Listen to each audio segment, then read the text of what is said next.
What led me to become a teacher was I have always loved science, and I thought that everybody in the world loved science, and whenever I found out that that was not necessarily the case, then it became my lifelong pursuit, mission to try to bring everybody into the world of science and inspire them to do so.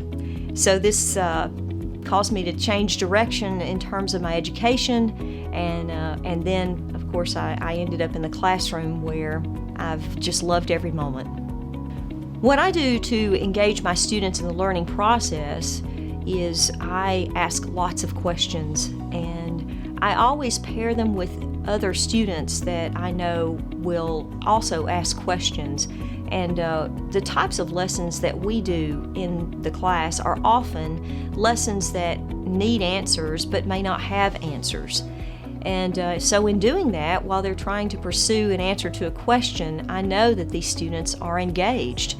And as a result, then they come back to me and they tell me what they've learned, and then they ask me more questions. And that's just a good day when all students can be involved in addressing something that maybe they didn't have an answer to before.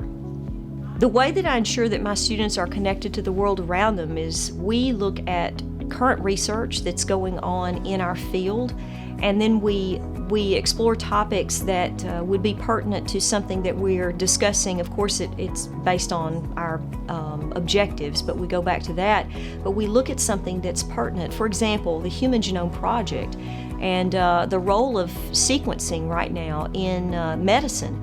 We've done extensive research on what sequencing is and what it's involved in, and we've also looked at how sequencing has been involved in solving several medical mysteries that once existed.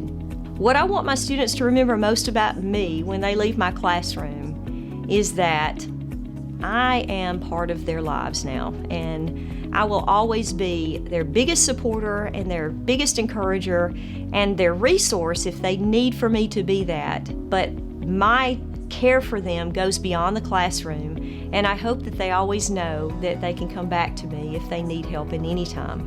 What it means to be selected as one of the Final Four for Teacher of the Year is humility, because I feel like that there are many teachers who are so worthy, and I'm very honored to be here.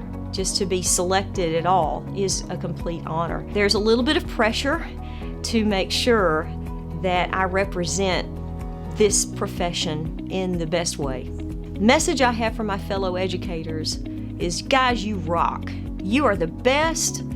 You give it the most that you can to your kids every single day, and I'm so proud of you because you know that you've made a difference in their lives. And when you know that you have made a difference and you've impacted lives, whether anybody else recognizes it or not, you know in your heart that you have. And that is an incredible job.